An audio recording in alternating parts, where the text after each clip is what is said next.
done.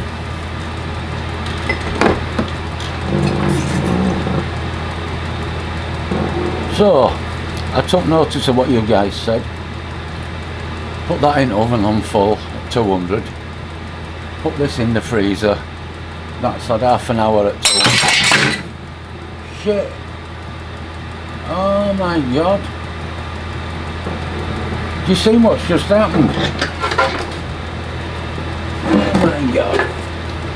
The flywheel's shattered in half.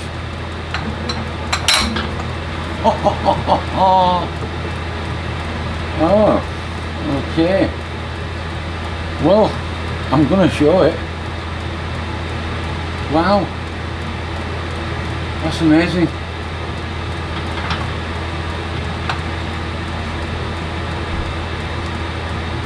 Flipping heck. Push that back out there.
See how it's broke? It's just fractured right across. Looming heck. Well, turn this down a bit and let me talk to you.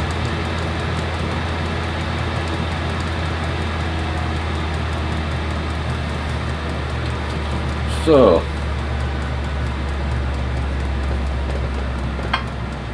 what have I learnt from that? Heating it up was no good, was it? I mean, that'll be made out of all sorts of pig iron and metal and all sorts of junk, won't it? Ooh. Only bonus I've got is I have got a spare flywheel, haven't I? This is the scabbiest one. Probably wants rubbing up a bit, but I've got that spare one.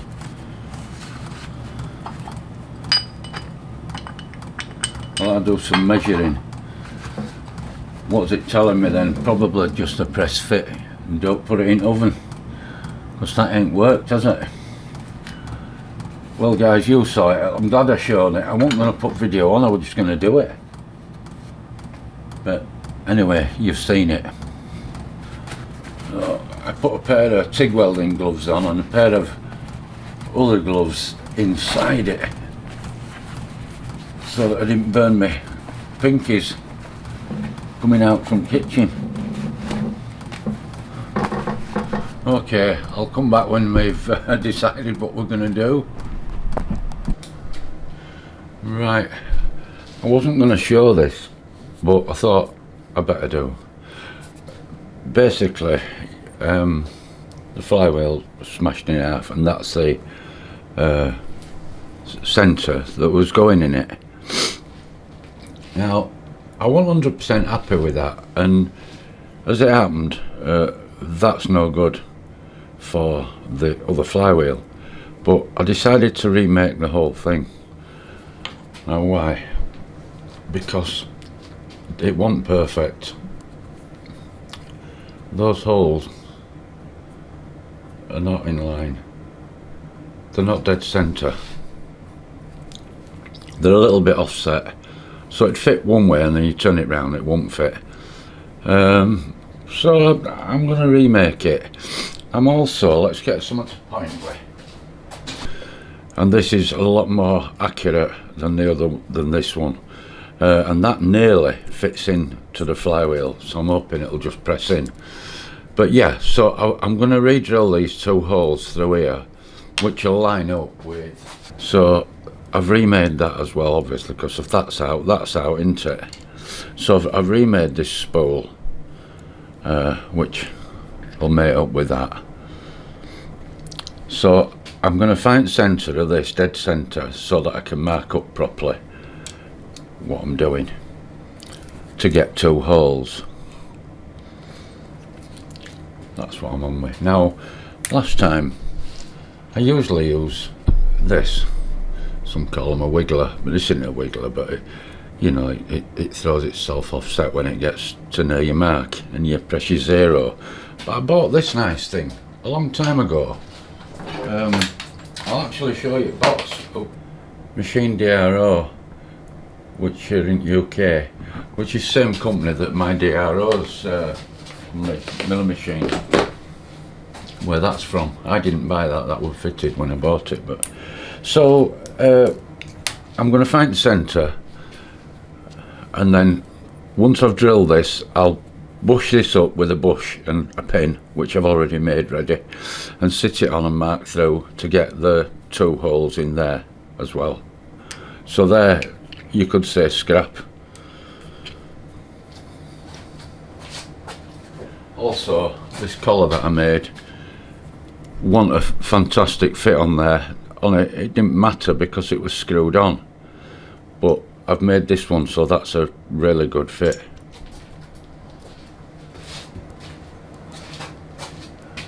Right, so let's find centre.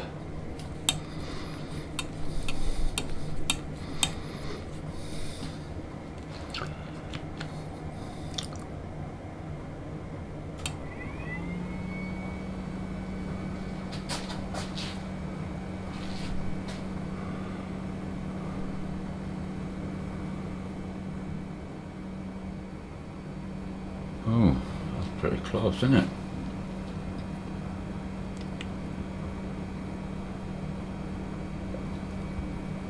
Back to Y.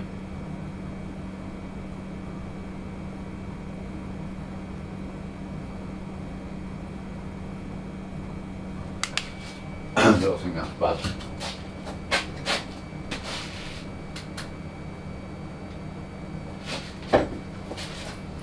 So with that, I need to 0 everything. Well, my X and my Y are 0, so I can keep them coordinates now in there and know that that is dead centre.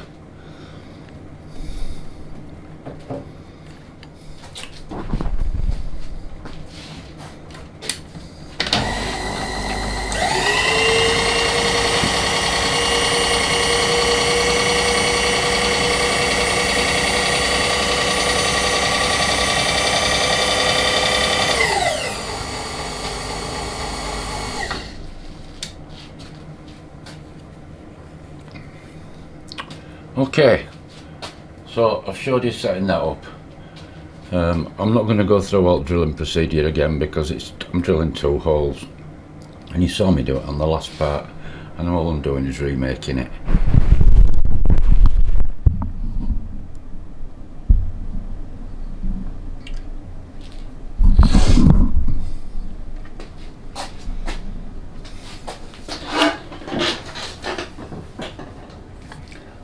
Right, after that total shambles and cock up, I've decided to make everything again, some of them twice. So what have I done? I've remade that bobbin with that bobbin, which nearly fits in there, so a light press and it should go in without blowing it to bits. This yoke I've remade because I've decided it ain't deep enough. I need the threaded rods that are pulling this shuttle backwards and forwards need to come through, and I need to get a nut on the back and a nut on the front, and in between that the mechanism, so I can adjust it, etc, etc. So that wasn't good enough, so tonight I've remade it. It's yet to be parted off, but as you can see, I've made it considerably deeper, and I've made these wider. They're 8mm, they're 6, so that I've got plenty of room to drill to get my threaded rod through, because my rod's 4mm, so I need to leave some metal on each side. So that's Mark II. I'm convinced that is definitely phosphor bronze. You can tell the difference in colour. Okay, so I've remade that, I've remade the yoke, and on top of that I've remade this yoke, this shuttle. I've actually parted a piece of that one off because I needed it as a packing, because it's scrap. So I made that one offset, made that one any good. It must have moved while I was drilling it. So I've remade it again, and I've now got a third one that works absolutely perfect. So that's how far I've got. So I've remade a load of stuff because I wasn't happy with it. Okay, and now I can get on and make these fingers to do the mechanism to pull it. That's my next job. I just thought I'd do you an update.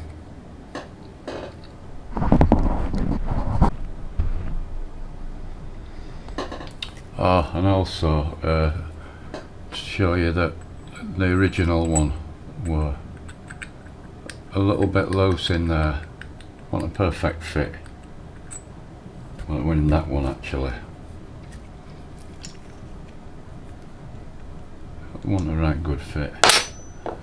Whereas this one,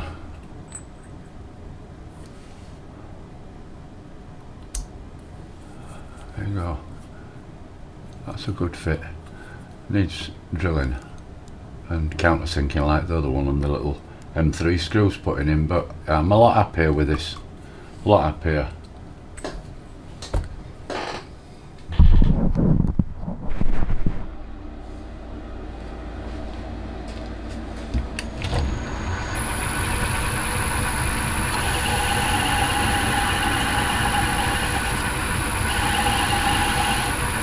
I'm not sure how this is going to turn out because I'm using copper. I'm making the balls, the balance balls, out of copper. And I'm not sure whether when I get this a bit nearer to a ball it'll dig in and jam up. That mandrel there, I've just made that, and it's only 4mm thread on the end of it. So that's another weak link. Just trying it, see what it does.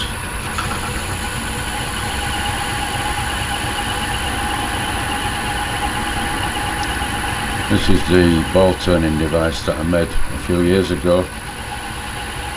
There's videos about it on the YouTube.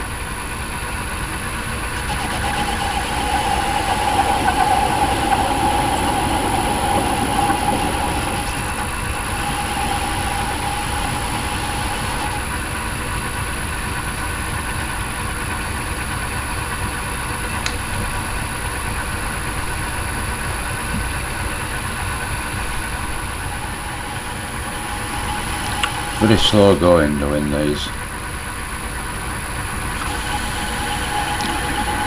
but satisfying if it works out.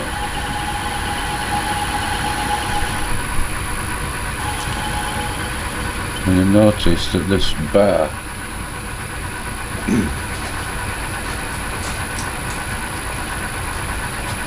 this block that the cutting tool's on is now touching the mandrel.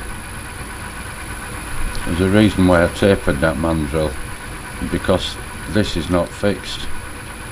The tip is fixed to this post, but this post is not fixed to the sliding bar, and I can rotate that, which I'm going to have to do because it's hitting it. So I'm going to have to stop it for a minute or two, take this bar out and rotate that anti-clockwise a little bit so I can get right into the root of that ball.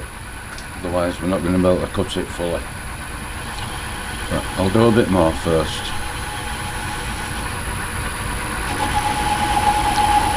Once you've turned that at an angle, it doesn't always behave itself very well. It's like you sort of upset the geometry.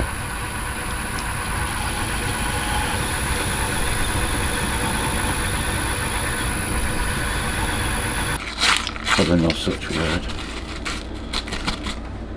I've had to move my guard while I do this because I needed if you saw me making this tool, I had to put an extra pack in the cross slide because the centre of the hole where the compound fits doesn't meet the centre of the spindle. It's shy of it at this side, so I put a packing in which cured it. As in a ball turning, you've got to get to the centre. Other thing I need to do now is to turn this tool, so while it's cooling we'll do that, and then it'll all have to be reset again.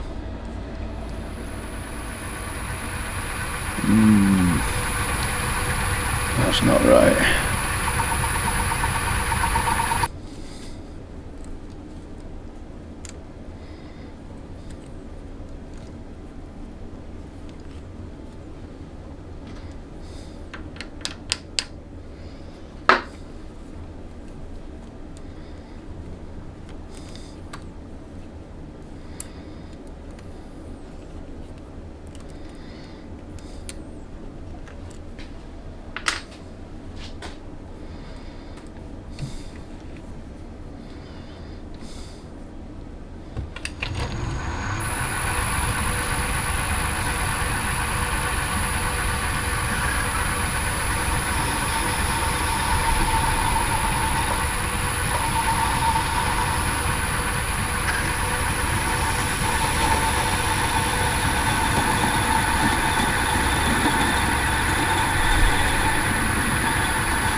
That's quite satisfactory.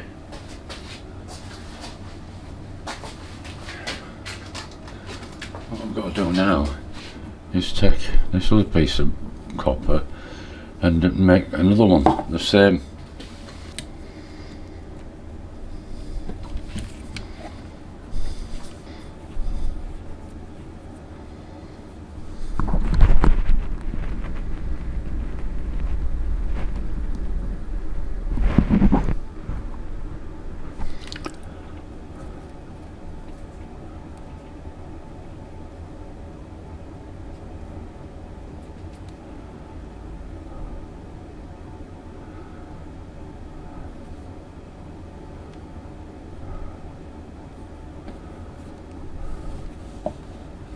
Yeah, it's a bit bread cake,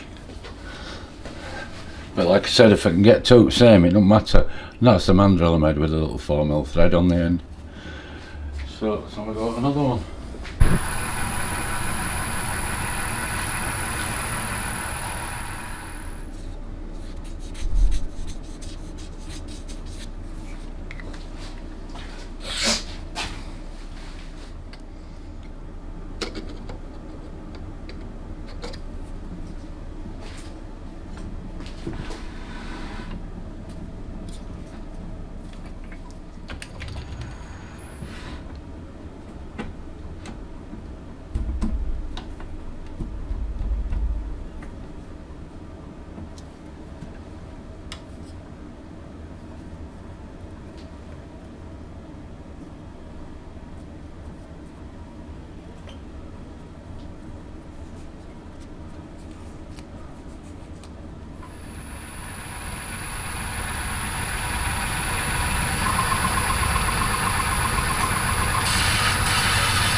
Right, so off camera I did a little bit of work. I actually fixed, can you see me? Yeah, so yeah, off camera I fixed this. As you'll notice, this is a little bit proud. I've made this one thicker than the other one. Simple reason that there'll be a nut underneath and a nut above that I'll lock up once I get the adjustment right, so that nut can fit pretty much flush with the body, so it don't encroach on these fingers that are going to come across here. And there'll be a hole in that finger and it'll be pivoted, it'll be up here a bit and it'll rock. What we're talking about, this.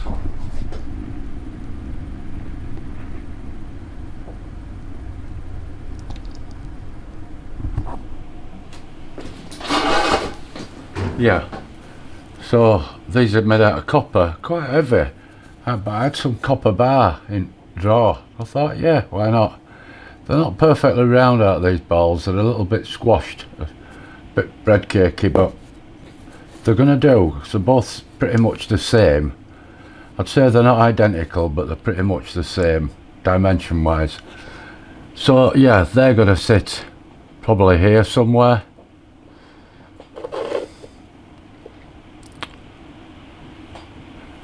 As per that drawing, which should be there. These fingers have got to bend somewhere back here, and it's quite thick. It's 5 mil by 8 mil. I've got to bend that right round like this. Not sure how I'm going to do that. I mean, I'll bend them long and then I can just cut them down to size, but I'm thinking something with a gap in it, and then a piece of round bar, not that size, somewhat smaller, press it, sort of force it in. That's what I'm coming up with so far. I don't think there's any way you could do it in vice. Well, you could, but you'd be hitting it with a hammer, wouldn't you? I don't want to ditch it with hammer, but of course I've got to get them both the same. So the fingers are made, they just need bending, then they're going to need drilling, pinning into here with 2mm steel pins. Put together what we've got so far.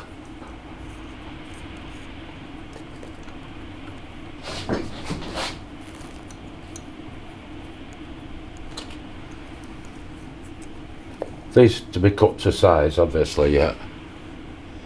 And you can't see what the hell I'm doing.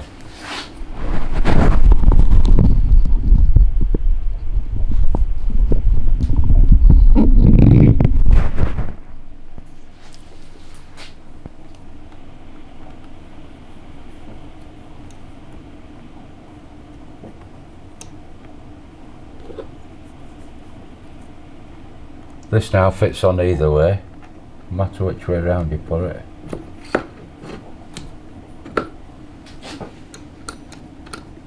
Let's get valve lifted.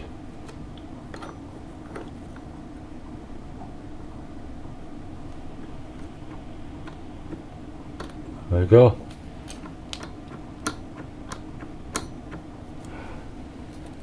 So they'll be in there with a ball out here. These will be chopped right down and threaded once we get the length we need, and they'll do that and pull on them. It's only a small amount. It's only that. That's latched. That's unlatched. See how far I move. Ooh, probably 2mm. That gap, probably 2mm total. And then of course this whole assembly rotates with the crank, so it'd be like that, and when that gear's tightened up, that'll go as well. But that spool is free. Well, it isn't free because the spool's going to spin in it because I've screwed into it. So no, the spool will spin, but this finger here will just slip around in that groove. And I'm guessing I'll need to lubricate that at regular intervals if it ever runs right. Can you see now? That's going to be attached to the flywheel, which is, I reckon, a press fit now, so that will be successful, I'm pretty sure. Just whether it's perfectly balanced or not, I don't know. But we're getting there. I'll be soon putting piston back in again. So once I put it in, I don't want to take it back out if I can help it. So that, yeah, that's going to be pressed in, I think, that side. But you can nearly get it to lock in now. So I'll do some really careful measuring before I decide and press it. But I'm sure it's going to go. I'm sure that's going to work. So that's what we've got so far. We're not a million miles off, are we, to getting this assembled. I mean, the governor, so part 1.5 parts, should I say, episodes as such, have been scrapped because I changed my mind.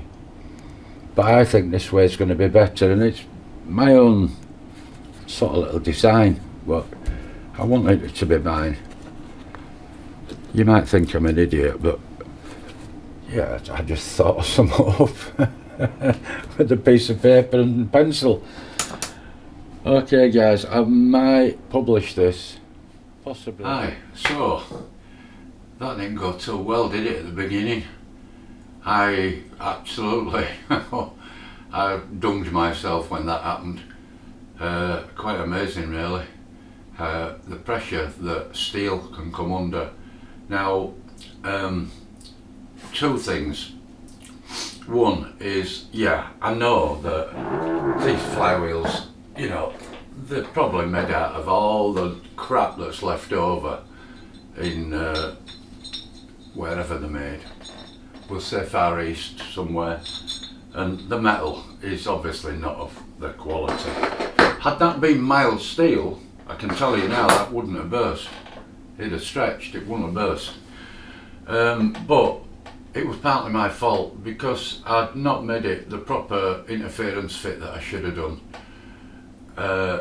It was probably 2.5 thou, maybe 3 thou too large was the brass boss that is now in the naughty drawer.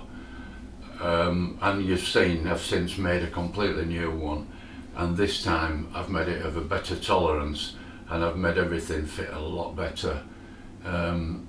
I realised I'm maybe getting a bit shoddy. I need things to fit properly. So I hope you like that video, and we're gonna, in the next part, actually bend the arms and fix those little copper balls that we've made on the ball turning device. If you've not seen that being made, have a look. It were, again, of my own idea. I'd seen loads of different people making them on YouTube, but decided to have a go at making one of my own that I can adjust the cutting tool so I could get into the root of the ball. Whereas a lot of them you end up seeing them make a ball and then there's a sleeve on it, which is fine for some applications, but like all the ones I made for the Myford lathe, they've got no sleeves on them. They're all just a ball with a thread inside. So I hope you like that video, and give us a thumbs up and a like, and maybe subscribe if you've only watched this for the first time tonight. So it's Christmas nearly, and we're just about probably wrapping up for Christmas. I might have another night or two in here, have some other stuff to do, tons on TVR to do, but I'm planning all that now, what to do first. My carbon fibre come. Do you want to see it? Wait there.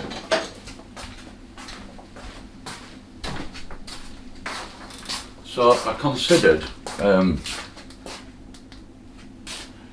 buying some carbon fibre laminate for the dashboard on TVR, but I wanted to do it with proper carbon fibre, and this is genuine carbon fibre. What beautiful stuff it is. Have a look at this.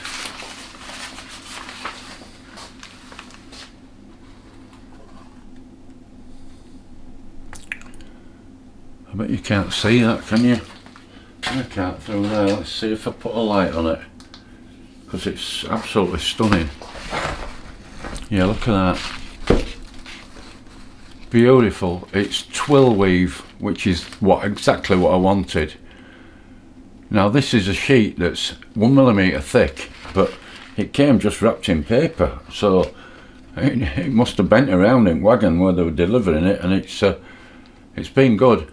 And it's 1 metre by 500, so it'll do the dash and the bottom and probably leave me loads over too. If I can make a good job of it, I just hope I can. I hope I can. Because if I cock this up, I'll be roaring. That were 95 quid, which is a lot of money, but the cheapest, I think there's a guy doing them in Bradford. If you send him your dash, he'll strip it and recover it in carbon fibre. What quality it is, I don't know, and it's 250 quid. That ain't what I'm moaning about, the 250 quid. What it is I want to do this as a YouTube video. We'll lay it all out on here and recover a TVR dash with carbon fibre. That's the plan. So I've got just about everything I need for Christmas. I don't need what else. I've got my health, which is reasonably well, to say that I'm an old git. We've got some nice machinery. I've got plenty of materials and stock, and a lovely new old TVR to play with. Strip all 4 corners, do lots of work. So what do I want for Christmas from you guys? What I would like for Christmas from you guys is to go over and support Dave Stewart. Now, I watch Dave all the time, and he hasn't done many videos, and he's got 98 subscribers, and his channel's growing. His little daughter helps him as well, which is great. Some of the time, he's on his own doing it. What he's got is a TVR Tuscan. I think it's a 4 litre race car that he races. He does track days and race days. He's also got an MGB GT V8 that he's doing at the moment. He's just getting that finalised, ready to race next year. And tonight he's just finished doing the brakes on his TVR Tuscan, which are lovely big brakes, vented, grooved, drilled, big high spec calipers on, and he's showing you all the brake setup that he's done and everything. So go over. It's if you can't find him on Dave Stewart, again, CTS Racing is called. CTS Racing. Go and look, and he does some good stuff, and I think he's going to get better and better with his videos and what he does and his content. And also next year, if you subscribe, you'll get to know when he's going to race, because next year he races and he gets his camera, whether it's a GoPro or whatever, I don't know, but he mounts his camera in his car and you can watch him do a race. He doesn't win, or he might do sometime, I've not seen him win, but that don't matter. It's a race, and you can see how he can approach his corners and set his car up and his brakes and all the work he's done on it. He does all the work himself, and the car he's got, I believe his father used to race it before him. So it's going to be a really interesting channel once he gets something going. So go over and support him and give him a subscribe. Yeah, say Stevie GTR sent you over. He knows me quite well now. I always comment on his channels. Thanks for watching, guys, and in the next part of this, I've already told you I'm going to start and try and bend these fingers. I need to get that governor part finished, and then I'm going to make a start over in the garage and do some anything garage work, and maybe give this a rest for a while. I did reckon it'd take me a year to do this little engine. We'll get there with it eventually. Thank you very much for watching, and I hope you all have a wonderful Christmas, really do, and a great new year too. Not too many mince pies, you get indigestion. Well, you do when you're an old git like me. you love eating stuff, but afterwards you think, oh my God. And you fall asleep in front of a fire watching telly, some film from World War II or something. Ta-ra!